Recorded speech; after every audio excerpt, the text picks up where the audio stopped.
और ये पहला वो ट्रैवल है, ये पहली वो यात्रा है जो ये मक्का के बाहर इतनी दूर तक लेके जाता है मोहम्मद बिन अब्दुल्ला को। और ऐसा माना जाता है कि उन दिनों सीरिया में क्रिश्चियनिटी धीरे धीरे फैलना शुरू हो रही थी।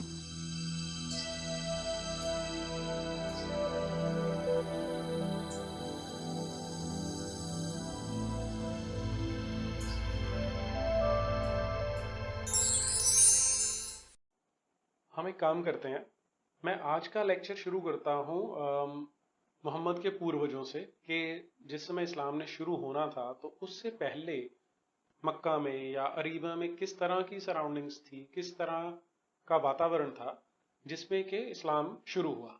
क्योंकि इस्लाम के बारे में जो क्लेम है वो कई तरह के हैं।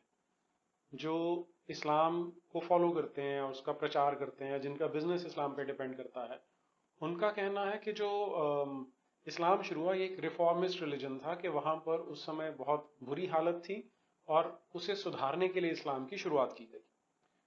ऑन द अदर हैंड बहुत सारे ऐसे लोग हैं जिनका कहना है कि इस्लाम ने कोई सुधार नहीं किया, इसने स्थिति को बिगाड़ा है।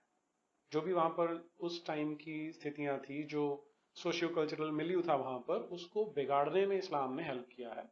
तो इसलिए मेरे ख्याल से हमें समझ लेना चाहिए कि किस तरह की सराउंडिंग्स में, किस तरह के एक समाज में इस्लाम को शुरू किया गया था।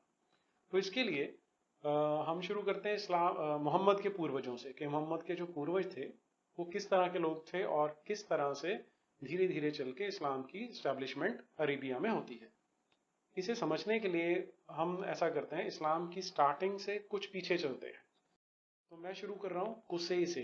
एक आदमी था जो लगभग सन 400 में, यानी इस्लाम के शुरू होने से लगभग पौने 200 साल पहले, मक्का में अपने आप को एक मुखिया माना जाता था उसे, और उसका काफी होल्ड था वहां पे, काफी इन्फ्लुएंस था उसका। अब कुसे के 3 बेटे थे, अब्दुलदार, अब्द मनाफ और अब्दुल उज्जा। अब नोटिस करें कि हर नाम में अब्द आ रहा है। अब्द का जैसे हमारे यहाँ पर नाम होते हैं दुर्गादास, रामदास, गंगादास, तो वैसे ही यहाँ पर जब किसी देवी देवता के साथ अब्द लगाया जाता है तो उसका अर्थ है कि उस देवी या देवता का भक्त या उसका दास। अब यहाँ पर जो तीनों नाम है वो ही इंडिकेट करते हैं कि 3 बच्चे हैं, तीनों अलग अलग देवी या देवता के उपासक हैं। जैसे अब्दुल उज्जा, यानी उज्जा नाम की जो वहां पर एक देवी थी, ये उसको समर्पित था, उसका दास था, इसलिए इसका नाम अब्दुल उज्जा है। अब मनाफ, मनाफ वहां पर एक और एक डीटी थी, एक देवता जिसे आप कह सकते हैं, उसका भक्त है, तो अब्द मनाफ हो गया। तो ये जो नाम है अपने आप में हमें ये क्लैरिटी देते हैं कि इस्लाम के आने से पहले जो अरेबिया की सोसाइटी थी वहां पर अलग अलग देवी देवताओं की मान्यता थी, और एक घर में भी ये वेरिएशन पाई जाती थी। लगभग ऐसा ही जैसा आज हमारे देश में होता है, एक ही घर में लोग रह रहे हैं, एक राम की पूजा कर रहा है, दूसरा शिव की कर रहा है, तीसरा शायद माँ दुर्गा की कर रहा हो। तो ऐसी ही वेरिएशन वहां पर अरेबिया में पाई जाती थी। इससे आपको एक इंडिकेशन मिल जाएगी कि वहां के लोग कोई संकुचित मानसिकता नहीं थी, वो नैरो माइंडेड नहीं थे कि एक ही तरह का गॉड होना चाहिए, एक ही तरह का जो इलाहा है वो होना चाहिए। इन तीनों में से हमारे लिए इंपॉर्टेंट है अब्द मनाफ, क्योंकि इसी से आगे चल के मोहम्मद की शुरुआत होने वाली है। इसके जो बेटे थे, काफी सारे बेटे थे, लेकिन उनमें से जो 4 मेन है जिनका आगे हिस्ट्री में कुछ ना कुछ रोल आने वाला है, वो थे नौफाल, अब्द शम्स, मुतल्लिब और हाशिम। इनमें से हाशिम हमारे लिए ज्यादा इंपॉर्टेंट है क्योंकि इसी की लीनिएज में से आगे मोहम्मद ने आना है। इन चारों में से जो अब्द शम्स है उसका बेटा है उमैया, जो अगली जनरेशन में आएगा, और हाशिम का बेटा है अब्दुल मुतल्लिब। अब ये आगे बढ़ने से पहले यहाँ पर एक बड़ी इंटरेस्टिंग सी चीज है, वो देखते हैं। उमैया और हाशिम दोनों आपस में चाचा भतीजा हैं, लेकिन इनमें आपस में थोड़ी सी जेलसी है, एक तरह से एक राइवलरी है, ईर्ष्या का एक रिलेशन है इनके अंदर। कुछ जैसा मैंने बताया कि एक इंपॉर्टेंट आदमी था वहां पर। मक्का में जो काबा है, उसे काबा मंदिर कहते थे, क्योंकि वहां पर बहुत सारे अलग अलग देवी देवताओं की मूर्तियां थी। कुछ उसके अंदर थी और कुछ उसके बाहर चारों ओर फैली हुई थी। अब इस माहौल में जहां पर रेगिस्तान में एक ऐसी जगह है जहां पर बहुत सारे देवी देवता हैं, तो आसपास के लोग वहां पर आया करते थे। उसका एक विशेष कारण था कि यहाँ पर एक पानी का सोर्स था जिसे जाम जाम कहते हैं। पानी मिलना अपने आप में एक दुर्लभ चीज थी, इसलिए जो काबा की प्रॉस्पेरिटी थी, जो मक्का की प्रॉस्पेरिटी थी, वो काफी हद तक इस पे डिपेंड करती थी। पूरे अरेबिया से लोग हज यात्रा करते हुए यहाँ आते थे। तो जो कुसे था उसके परिवार का काम था ये जो हज यात्रा या उम्रा करने वाले जो यात्री वहां आते हैं उनको खाने पीने की व्यवस्था करके देना। इसलिए कुसे को एक मुखिया माना जाता था और उसका सम्मान किया जाता था। अब यही जो ड्यूटीज थी, यही जो दायित्व थे, वो आगे उसके बेटों को मिलते गए। जब 3 बेटे हो गए तो उनमें डिवाइड हो गया वो। तो अब अब्द मनाफ के जो बेटे थे उनके अंदर फर्दर डिवीजन हो जाती है। तो सारे अपनी अपनी ड्यूटीज कर रहे हैं, लेकिन साथ ही साथ उनका बिजनेस भी चलता है। तो जो कुसै के बाद तीसरी पीढ़ी है हाशिम की, हाशिम एक बहुत अच्छा बिजनेसमैन था। इसने अपने बिजनेस को प्रमोट किया और जो इसका काम था हज यात्रियों को खाना और पानी प्रोवाइड करने का, वो इसने बड़े अच्छे से निभाया भी। दूसरी ओर जो उमैया का बाप था अब्द शम्स, वो अपने आप में उसकी भी काफी प्रॉस्पेरिटी थी, उनके पास भी काफी धन संपन्नता थी, लेकिन शायद उतनी थी नहीं थी जितनी हाशिम के पास थी।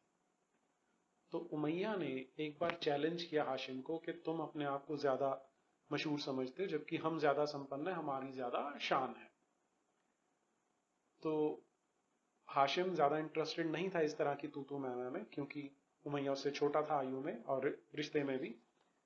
लेकिन अल्टीमेटली हुआ क्या कि इन दोनों के लिए एक अरेंजमेंट किया गया कि जहां पर दोनों अपनी अपनी साइड रखेंगे, दोनों बताएंगे कि क्यों किस एक को अच्छा माना जाए या एक को दूसरे से बेहतर माना जा सकता है।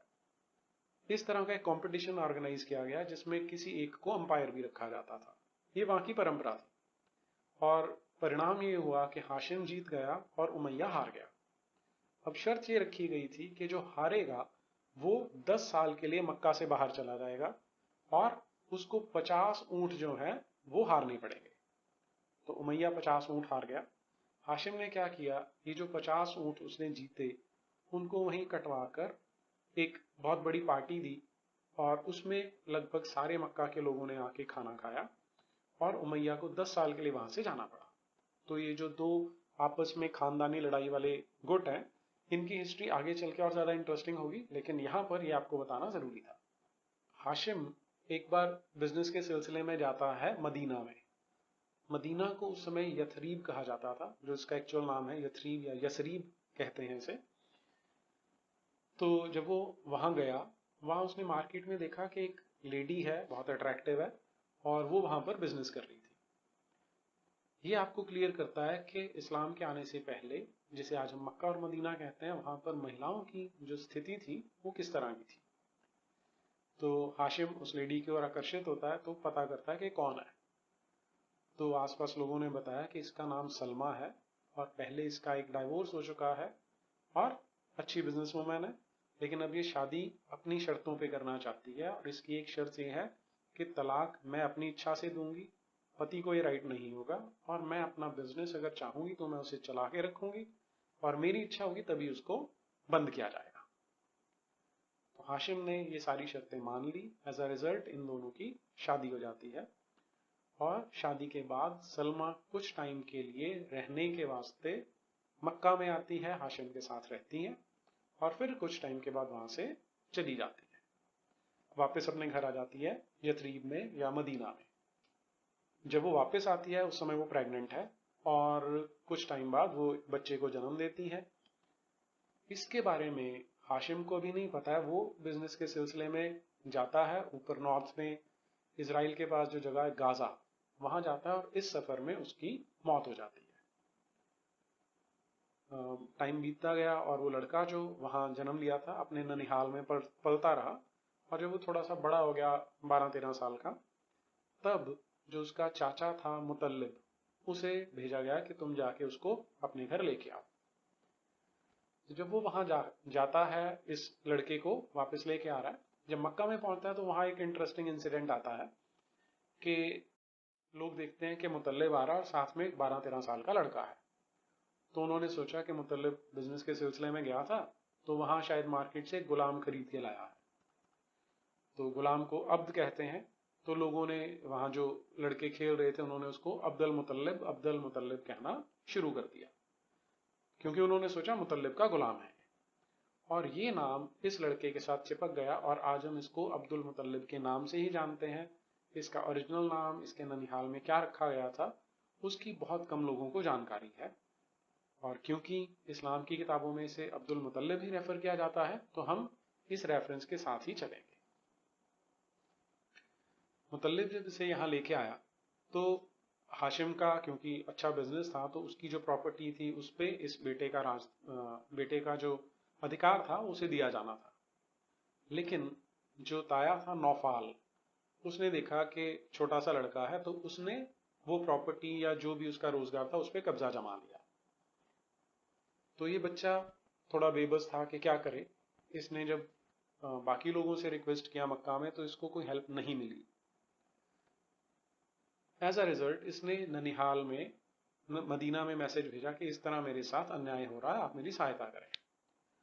तो मदीना से 70 लोगों का एक ग्रुप उठ के आया ऊंटों पे बैठ के, जिन्होंने तलवारें ले रखी थी, और वो वहां पहुंचे मक्का में। उन्होंने आते ही नौफाल को पकड़ लिया तलवार की नोक पर। उसे कहा, जो तूने राइट्स ले रखे हैं इस बच्चे के, जो इसके साथ तूने अन्याय किया है, वो या तो तू वापस देगा, नहीं तो आज हम तुझे मार देंगे। तो फंसा हुआ था उसने मुतल्लिब को, तो उसने अब्दुल मुतल्लिब को जो भी उसकी रोजगार थी, जो उसकी प्रॉपर्टी थी, वो दे दी। तो अब ये ननिहाल वाले वापस चले गए और जो अब्दुल मुतल्लिब है उसके पास ये धन संपदा आ गई। लेकिन इसमें काफी टाइम बीत चुका था। जो हाशिम के टाइम पे इस परिवार की संपन्नता थी, जो प्रॉस्पेरिटी थी, वो अब काफी कम हो गई थी। अब्दुल मुतल्लिब की कहानी देखते हैं क्या है। 497 में, यानी 497 में इसका जन्म हुआ था। हाशिम और सलमा इसके माता पिता थे। अब इसका जो पहला बेटा हुआ उसका नाम था हारिथ। काफी देर तक इसे कोई और बेटा नहीं हुआ, तो ये अकेला ही लड़का जो हारिथ था वो अपने बाप की सहायता करता था। तो इनको तंगी आती थी, और ऐसा माना जाता है कि अब्दुल मुतल्लिब एक बार जो काबा मंदिर था वहां गया और उसने वहां देवी देवताओं को गुहार लगाई कि मेरा एक ही बेटा है, इसलिए मुझे काम करने में प्रॉब्लम होती है। अगर आपने मुझे कृपा करी, मुझे 10 बेटे मिल गए, तो मैं एक बेटे की कुर्बानी यहाँ मक्का में आके, यहाँ काबा में आके देने वाला हूं। तो समय बीतता गया, इसकी और शादी हुई। तो एक टाइम ऐसा आ गया जब इसके पास 10 बच्चे हो गए थे। 10 लड़के थे, उनके अलावा कुछ लड़कियां भी थी। अब इसको अपनी कसम याद थी। यहाँ एक और चीज हमें समझने लायक है कि इस्लाम के आने से पहले अरब के जो लोग थे, स्पेशली मक्का के जो लोग थे, वो अपने वचन के बहुत पक्के थे। यहाँ पर भी इसे याद था कि मैंने ऐसी कसम खाई थी, ऐसा वचन दिया था, इसलिए मुझे वो पूरा करना है। तो ये अपने 10 बेटों को लेकर मक्का की सीढ़ियां चढ़ा, और वहां पर उस टाइम जो ट्रेडिशन थी उसके अकॉर्डिंग कुर्बानी दी जानी थी। अब इसने कोई कमिटमेंट नहीं किया था कि मैं किस बेटे की कुर्बानी दूंगा। तो उसका वहां की परंपरा के अनुसार क्या मेथड था कि एक तुणीर लेते थे, उसमें 10 के 10 बेटों के नाम लिख के एक एक तीर पर उस तुणीर में डाले गए, कि अब जिस तीर को निकालेंगे एक को, उस पर जिसका नाम लिखा होगा उसी की कुर्बानी दी जाएगी। जब तीर निकाला, उस पर अब्दुल्ला नाम के बेटे का तीर निकला। अब अब्दुल्ला सबसे छोटा लड़का था और इसको बहुत प्यार करता था, और जो बाकी बहनें थी, जो बाकी परिवार के लोग थे, वो भी छोटे बच्चे से क्योंकि ज्यादा अटैचमेंट होती है, तो सारे एकदम से रोने लग गए। तो अब इसका क्या सॉल्यूशन निकाला जाए। तो वहां की परंपरा में इसका सॉल्यूशन ये था कि अब उस तुनीर में 2 तीर रखे जाएंगे, एक अब्दुल्ला का और दूसरे पर 10 ऊंटों की कुर्बानी लिखी जाएगी, कि अगर आप अपना वचन पूरा नहीं कर रहे हैं, अब आपने कहा था कि मैं बेटे की कुर्बानी दूंगा, अगर वो नहीं देते हैं, तो अब आपकी सजा ये है कि आपको 10 ऊंटों की कुर्बानी देनी पड़ेगी। तो इसने उसको एक्सेप्ट कर लिया। अब जब तीर निकाला गया तो वो तीरों अब जब तीर निकाला गया तो वो फिर से अब्दुल्ला वाला आ गया, तो फिर से सब रोने लगे। अब सेकंड स्टेप था कि एक तीर पे अब्दुल्ला का नाम लिखा जाएगा और दूसरे तीर पे 20 ऊंट लिखे जाएंगे। तो ऐसे करते करते हर बार 10-10 ऊंटों की कुर्बानी बढ़ाई जाती है। अब उस दिन चांस की बात थी या क्या था, ये प्रोसेस चलता रहा, और जब स्टेज पहुंची कि एक तीर अब्दुल्ला के नाम का है और दूसरा 100 ऊंटों की कुर्बानी का है, तब 100 ऊंटों की कुर्बानी का तीर निकलता है। अपनी इस कसम को पूरा करने के लिए अब्दुल मुतल्लिब ने तब 100 ऊंट वहां पर कटवाए और उनका जो भोजन था वहां पर सारे मक्का वासियों को करवाया गया। एज अ रिजल्ट ये जो अब्दुल्ला नाम का बेटा था ये पूरे मक्का में बहुत मशहूर हो गया, बहुत फेमस हो गया था। अब ये जो 10 बेटे थे, इसके बाद और भी बेटे हुए इसके, लेकिन उनमें जो प्रमुख हैं जिनका आगे हिस्ट्री में रोल आने वाला है उनको देखते हैं। हरित, अबू तालिब, अबू लहब, अब्दुल्ला और हमजा। यहाँ अब्दुल्ला वो है जिसका जन्म 545 में हुआ था, जो सबसे छोटा था, और इसी से आगे मोहम्मद का जन्म होने वाला है जिसे इस्लाम का आज पैगंबर माना जाता है। इनमें जो अबू तालिब है उसके दो बेटे थे, एक का नाम जाफर था जो बड़ा था और एक अली जो छोटा था। अब्दुल्ला का बेटा हुआ था जिसका नाम था मोहम्मद। अब्दुल्ला जब बच गया तो अब परिवार खुश हो गया और फिर से लाइफ ऐसी रूटीन में चलने लग गई। जिस समय अब्दुल्ला की उम्र लगभग 25-26 साल की होती है तो अब्दुल मुतल्लिब उसे लेकर एक दूसरे कबीले में जाते हैं जहां पर एक महिला से इसकी शादी की जानी है। इस लड़की का नाम है अमीना और इसी की एक कजन है जिसके साथ अब्दुल मुतल्लिब शादी करते हैं। यानी कि ये बाप और बेटा है और ये दोनों ही वहां पर दो लड़कियां जो आपस में बहनें हैं, सगी बहनें नहीं है, कजन है, उनके साथ शादी करते हैं और कुछ समय 3 दिन वहां बिताने के बाद ये लोग वापस आ जाते हैं। अब ये जो अब्दुल मुतल्लिब की ये वाली शादी है उससे इसे एक और बेटा होता है जिसका नाम हमजा है, जो आगे फिर से हिस्ट्री में कुछ रोल प्ले करेगा, वो हम जब वहां पहुंचेंगे तो उसको डिस्कस करेंगे। अब ये शादी होने के बाद बाप बेटा वापस आ जाते हैं और अब्दुल्ला एक बिजनेस के लिए जब निकलता है, सीरिया की ओर रवाना होता है, तो रास्ते में उसकी मृत्यु हो जाती है। लेकिन इतने में जो अमीना है वो गर्भवती है जिससे बेटा होने वाला है और इस बेटे का नाम है मोहम्मद, जिसका जन्म सन 570 ईस्वी में होता है। अब हम मोहम्मद की लाइफ स्केच पे ध्यान देना शुरू करते हैं कि मोहम्मद के जीवन में क्या क्या घटनाएं घटती हैं। सबसे पहली तो जो जैसा कि वहां का ट्रेडिशन था कि बच्चे को आसपास के जो कबीले थे उनमें भेज दिया जाता था और वहां पर ऐसी लेडीज होती थी जो इन बच्चों को अपना दूध पिलाया करती थी। तो अमीना ने भी अपना जो ये बेटा था उसे एक कबीले में भेजा। कबीले का नाम था बनु साद और जिस लेडी के साथ इसे भेजा गया था उसका नाम था हलीमा। तो 2 साल तक ये उस कबीले में जाके रहता है छोटा बच्चा और 2 साल बाद जब वो हलीमा उसे वापस लेके आती है उसके माँ के पास, तो माँ देखती है कि जो बच्चा है काफी हेल्दी है और खुश होती है वो इससे और इसे बोलती है कि आप 2 साल और इसको ले जाओ और फिर मुझे मेरे पास ये मेरा बेटा लेके आना। फिर 2 साल बाद जब वो आते हैं तो ये जो हलीमा और उसका पति है उनको कुछ घबराहट सी होती है, कुछ डरे हुए हैं कि हम इस बच्चे को नहीं रखना चाहते। तो अमीना उनसे बातचीत करती है तो उसे कुछ ऐसा लगता है कि कोई ऐसा इंसिडेंट हुआ था जिसके कारण ये मोहम्मद को अपने साथ नहीं रखना चाहते हैं। अब ये जो इंसिडेंट है इसके बारे में अलग अलग एक्सप्लेनेशंस हैं। जो तो इस्लाम के ट्रेडिशंस हैं उनके अंदर इसके बारे में कहा गया कि कोई दो देवदूत आए जिन्होंने मोहम्मद का जो छाती थी उसको फाड़ा, उसके अंदर कुछ किया। इस तरह की कुछ कहानियां हैं, हम उनके बारे में चर्चा नहीं करेंगे क्योंकि हम यहाँ पर सिर्फ वो वाली बातें डिस्कस करने वाले हैं जिन्हें हम सहज रूप से एक्सेप्ट कर सकते हैं, जिनको मान सकते हैं। ऑन द अदर हैंड जो जैसे विलियम मुयर हैं जो बड़े अच्छे हिस्टोरियन हैं, उनका लिखना है कि हो सकता है कि उस समय मोहम्मद बिन अब्दुल्ला को एपिलेप्सी के दौरे पड़ते हों जिसके कारण वो हलीमा और उसका पति डर गए थे और वो वापस करना चाहते थे। फिर 1 साल के लिए वापस हलीमा ले जाती है क्योंकि अमीना उसको किसी तरह मना लेती है कि आप ले जाओ, और क्योंकि हलीमा भी इस बच्चे को प्यार करती थी तो वो ले गई। और फिर जब ये छोटा बच्चा जो मोहम्मद है 5 साल का होता है तो उसे वापस अमीना के पास ले आते हैं। अगले साल यानी जब ये बच्चा 6 साल का होता है तो ये बच्चा अपनी माँ के साथ मदीना की ओर जाते हैं सफर पे ताकि ये अपने ननिहाल जा सके। तो वहां पर मदीना में कुछ टाइम बिताते हैं, लगभग 1 महीना रहते हैं माँ और बेटा, और इनके साथ इनकी एक नौकरानी है या गुलाम है वो भी साथ में होती है। जब वापस आ रहे होते हैं तो रास्ते में अमीना बीमार हो जाती है और उसकी मौत हो जाती है। तो 6 साल की आयु में मोहम्मद बिन अब्दुल्ला के माता और पिता दोनों की मृत्यु हो चुकी है। अब जब ये वापस पहुंचते हैं तो जो अब्दुल मुतल्लिब है वो अभी भी जीवित है और उसको बच्चे से बहुत प्यार है, तो वो डिसाइड करता है कि इसका पालन पोषण मैं करूंगा।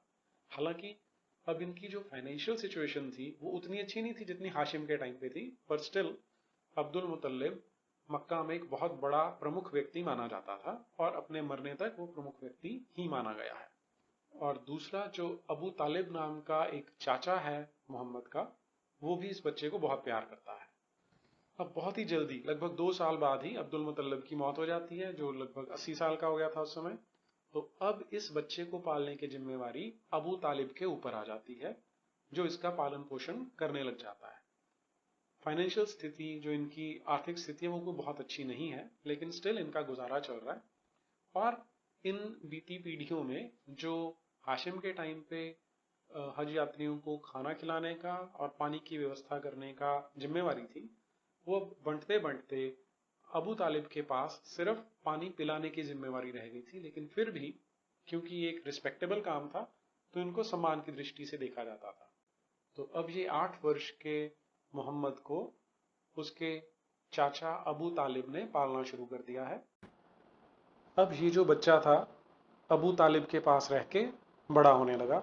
और एक इंसिडेंट और आता है कि जब इस बच्चे की, मोहम्मद की उम्र लगभग 12 साल थी, तो अबू तालिब को बिजनेस के सिलसिले में कारवां के साथ सीरिया जाना था। और उन दिनों में बहुत टाइम लगता था इन ट्रैवल्स में। तो ये बच्चा रोने लगा कि मैं अकेला नहीं रहना चाहता, मैं आपके साथ चलूँगा। तो अबू तालिब बच्चे का मन नहीं तोड़ना चाहते थे, वो उसे अपने साथ सीरिया ले जाते हैं। और ये पहला वो ट्रैवल है, ये पहली वो यात्रा है जो ये मक्का के बाहर इतनी दूर तक लेके जाता है मोहम्मद बिन अब्दुल्ला को। और ऐसा माना जाता है कि उन दिनों सीरिया में क्रिश्चियनिटी धीरे धीरे फैलना शुरू हो रही थी, तो उसने वहाँ पर क्रिश्चियनिटी को देखा होगा और उसका कुछ इम्प्रेशन मोहम्मद बिन अब्दुल्ला के माइंड पे ज़रूर पड़ा होगा। और जो मक्का के आसपास का एरिया था, वहाँ पर कुछ यहूदी भी रहते थे, उनके कुछ एक्सक्लूसिव कबीले भी थे। एज अ रिजल्ट, जैसे जैसे बच्चा बड़ा हो रहा था, इसको क्रिश्चियनिटी की और यहूदियों की, दोनों की थोड़ी थोड़ी नॉलेज मिलती जा रही थी। और कोई बहुत ज़्यादा अप्रिशिएबल इंसिडेंट्स हमें मोहम्मद बिन अब्दुल्ला के बचपन में देखने को नहीं मिलते।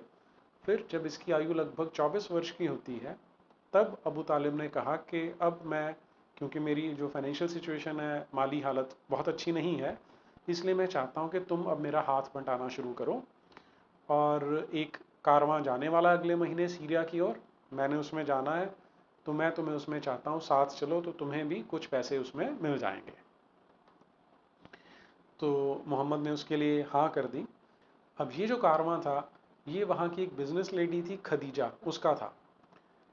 अब ये जो खदीजा की कहानी है, ये हमें एक और इंसिडेंट हमें बताती है, या एक और एस्पेक्ट हमें बताती है कि उस टाइम जो अरेबिया के लोग थे, वो महिलाओं का कितना सम्मान करते थे और कितना उनको फ्रीडम देते थे। पहले हम देख चुके हैं कि जो हाशिम की पत्नी थी सलमा, उसने अपनी शर्तों पे शादी की थी, वो बिजनेस करती थी। वैसे ही खदीजा जो थी, ये मक्का की बहुत रिस्पेक्टेबल लेडी थी। उस टाइम लगभग 40 वर्ष इसकी आयु थी। 2 डाइवोर्स हो चुके थे, दोनों पुरानी शादियों से उसके बच्चे थे, और अपना इंडिपेंडेंट बिजनेस संभालती थी। और ऐसा माना जाता है कि सबसे बड़े जो कारवां होते थे वो खदीजा के होते थे उन दिनों में मक्का में। तो इस बड़े कारवां के साथ अबू तालिब और उसका ये भतीजा मोहम्मद सीरिया जाते हैं। वहाँ पर जब ये वापस लौटते हैं, तो मोहम्मद और इसके बाकी के साथी खदीजा को आके बताते हैं कि किस तरह से मोहम्मद ने इस कारवां के साथ जब बिज़नेस किया है, तो उसने बहुत ज़्यादा पैसा कमाया है।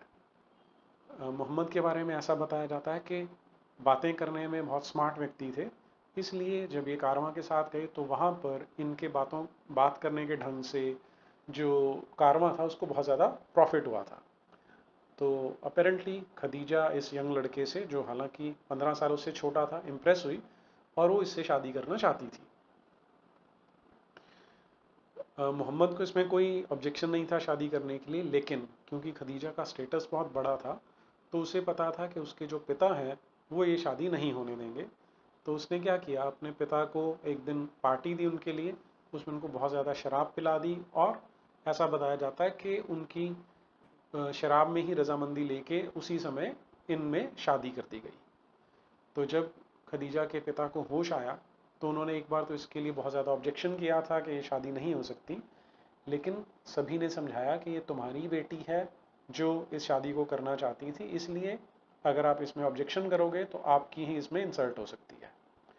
तो अल्टीमेटली ये हालांकि एज मैच नहीं करती थी कि 25 साल का लड़का है और 40 साल की लड़की है, लेकिन इनकी शादी हो जाती है और ये शादी अगले 25 साल तक सक्सेसफुली चलती है जब तक कि खदीजा की मृत्यु नहीं हो जाती। और ये जो 25 साल थे, मोहम्मद बिन अब्दुल्ला ने एक भी और शादी नहीं की, क्योंकि ये जो लेडी थी इसकी अपने समाज में बहुत ज़्यादा रसूख था।